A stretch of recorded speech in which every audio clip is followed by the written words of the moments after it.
Hello friends, இன்றைக்கி நம்ம சூப்பரான பள்ளிப்பாளையம் சிக்கன் எப்படி செய்கிறதுன்னு பார்க்கலாங்க. இது ஒவ்வொரு ஊர்லேயும் ஒவ்வொரு மாதிரி சொல்லுவாங்க. சிந்தாமணி சிக்கன், அதுக்கப்புறம் ஆசாரி வறுவல், அது மாதிரி நிறைய சொல்லுவாங்க. உங்கள் ஊரில் என்னென்னு சொல்லுவாங்கன்னு கமெண்டில் மறக்காமல் சொல்லுங்கள். ஒரு பேனை சூடுபடுத்திக்கிட்டு 5 டேபிள் ஸ்பூன் அளவுக்கு ஆயில் சேர்த்துக்கோங்க. நல்லெண்ணெய் சேர்த்துக்கிட்டிங்கன்னா டேஸ்ட் சூப்பராக இருக்கும். ஒரு அரை ஸ்பூன் அளவுக்கு கடுகு சேர்த்துக்கோங்க. சேர்த்துட்டு ஒரு 1/4 கிலோ அளவுக்கு சின்ன வெங்காயத்தை இது மாதிரி உரிச்சு வச்சுருக்கேன். இதை நல்லா ரவுண்ட் ரவுண்டாக கட் பண்ணிவிட்டு இது கூடவே சேர்த்துக்கலாம். சேர்த்துட்டு இது கூடவே கொஞ்சம் போல் கருவேப்பிலை சேர்த்துக்கோங்க. சேர்த்துட்டு லைட்டாக வதக்கி விட்டுக்கலாம். ஓரளவுக்கு கண்ணாடி பதத்தில் வதங்கினதுக்கப்புறமா இது கூட இஞ்சி பூண்டு பேஸ்ட்டு சேர்த்துக்கலாம். இது நம்ம ரெகுலராக செய்யக்கூடிய சிக்கனை விட இது கொஞ்சம் டிஃப்ரெண்ட் டேஸ்ட்டாக இருக்கும். நம்ம வந்து அதிகமாக மசாலாலாம் சேர்த்து செய்வோம் இல்லையா, எப்போவுமே அப்படி சாப்பிட்டு பழகிட்டோம்ல, கொஞ்சம் இது வந்து டிஃப்ரெண்ட் டேஸ்ட்டில் இருக்கும். ரொம்ப நல்லாயிருக்கும். சின்ன வெங்காயம் இது மாதிரி நிறையா சேர்த்திங்க அப்படின்னா டேஸ்ட்டு சூப்பராக இருக்கும். இந்த அளவுக்கு வதங்கினதுக்கப்புறமா இது கூட 2 டேபிள் ஸ்பூன் அளவுக்கு இஞ்சி பூண்டு பேஸ்ட்டு சேர்த்துக்கலாம். இஞ்சி பூண்டு பேஸ்ட்டு சேர்த்துட்டு இஞ்சி பூண்டு பேஸ்ட்டோடைய பச்சை வாசனை போகிற வரைக்கும் நல்லா வதக்கி விட்டுக்கலாம். இது சாம்பார் சாதம், ரசம் சாதத்துக்கு ரொம்பவே டேஸ்ட்டு சூப்பராக இருக்கும். கண்டிப்பாக ட்ரை பண்ணி பாருங்கள்.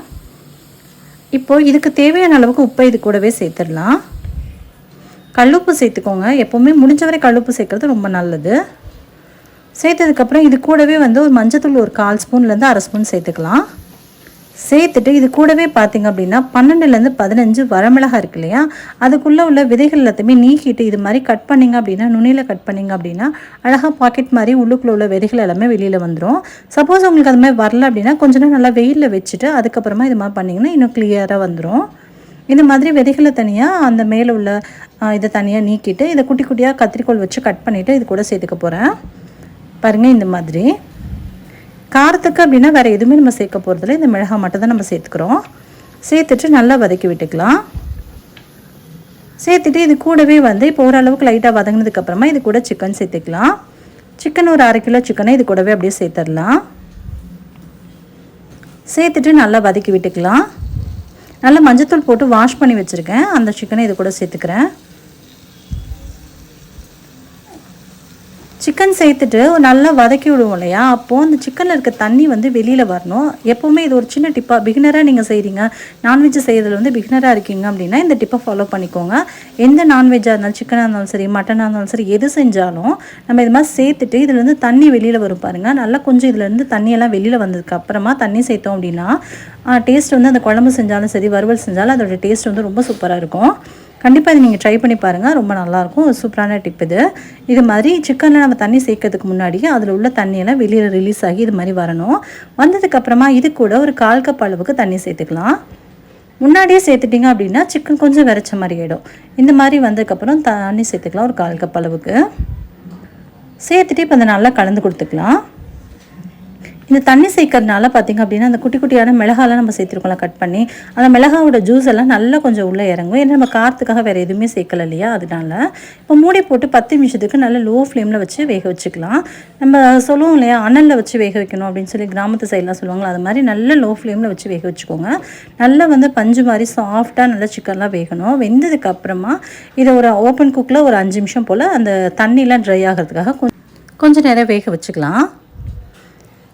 இப்போ அந்த தண்ணி நல்லா வற்றினதுக்கப்புறமா, அதாவது உங்களுக்கு நல்லா கொஞ்சம் கிரேவி மாதிரி, இது கிரேவி மாதிரி இருந்தால் அந்தளவுக்கு நல்லா இருக்காது. நல்ல ட்ரை ஃப்ரையாக இருந்தால் தான் நல்லாயிருக்கும்.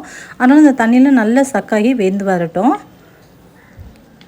சிக்கன் எப்போ வெந்துருச்சோ வெந்ததுக்கப்புறமே ஹை ஃப்ளேமில் வச்சுக்கோங்க. அது வரைக்கும் லோ ஃப்ளேமில் இருக்கட்டும். இது மாதிரி லைட்டாக வந்து கரண்டி வச்சு நசுக்கி விட்டு பார்த்துக்கோங்க நல்லா வெந்திருக்கா அப்படின்றத அப்பப்போ செக் பண்ணிக்கோங்க. பண்ணிவிட்டு இப்போது நல்லா வந்து அந்த தண்ணி ட்ரை ஆகட்டும். அது வரைக்கும் ஒரு 5 நிமிஷம் போல் வெயிட் பண்ணிவிட்டு நம்ம அடுப்பை ஆஃப் பண்ணிடலாம். மல்லித்தலை தூவி அவ்வளோதாங்க. ஃபைனலாக நம்மளுடைய சிக்கன் வந்து சூப்பராக ரெடி ஆகிடுச்சு. அதில் உள்ள தண்ணி எல்லாமே நல்லா சக்காயிடுச்சு. இன்னும் ஒரு 2 நிமிஷம் இருந்துச்சு அப்படின்னா அந்த எண்ணெயிலேயே நல்லா அந்த சிக்கன் எல்லாம் வந்து ரொம்ப சூப்பராக ரெடி ஆயிடும். இப்போ மல்லித்தலையெல்லாம் தூவிட்டு அப்படியே இறக்கிடலாம். இது மண் சட்டியில் நம்ம செய்கிறோம் அப்படின்றனால நம்ம ஆஃப் பண்ணதுக்கப்புறம் கூட அதோடைய அந்த இன்னும் கொஞ்சம் வெந்துகிட்டே இருக்கும். அதனால் கொஞ்சம் முன்னாடியே நான் ஆஃப் பண்ணிக்கிறேன். ஆஃப் பண்ணிவிட்டு அப்படின்னா அந்த சூட்டில் இன்னுமே வந்து நல்லா இஞ்சிடும். அவ்வளோதான், நம்மளோட சூப்பரான பள்ளிப்பாளையம் சிக்கன் தயாராகிடுச்சு. கண்டிப்பாக நீங்களும் ட்ரை பண்ணி பாருங்கள். எப்படி இருந்துச்சுன்னு மறக்காமல் கமெண்ட்லாம் சொல்லுங்கள். உங்களுக்கு இந்த வீடியோ பிடிச்சா லைக் பண்ணி ஷேர் பண்ணுங்கள். மறக்காம நம்ம சேனலை சப்ஸ்கிரைப் பண்ணிக்கோங்க. கூடவே வேறு பெல் ஐகானை கிளிக் பண்ண ஆல் அப்படின்ற ஆப்ஷனை கிளிக் பண்ணிட்டீங்க அப்படின்னா நான் எப்போல்லாம் வீடியோஸ் பண்ண உங்களுக்கு தொடர்ந்து நோட்டிஃபிகேஷன் மூலிமா வந்து சேரும். நீங்களும் மிஸ் பண்ணாமல் பார்க்கலாம். கண்டிப்பாக ட்ரை பண்ணிவிட்டு எப்படி இருந்துச்சுன்னு கமெண்ட்டில் சொல்லுங்கள். இவ்வளோ நேரம் பொறுமையாக பார்த்தவங்க அனைவருக்கும் ரொம்ப ரொம்ப நன்றி. இன்னொரு இன்ட்ரெஸ்டிங்கான வீடியோவில் மறுபடியும் மீட் பண்ணுறேன். அது வரைக்கும் தேங்க்யூ, பாய்.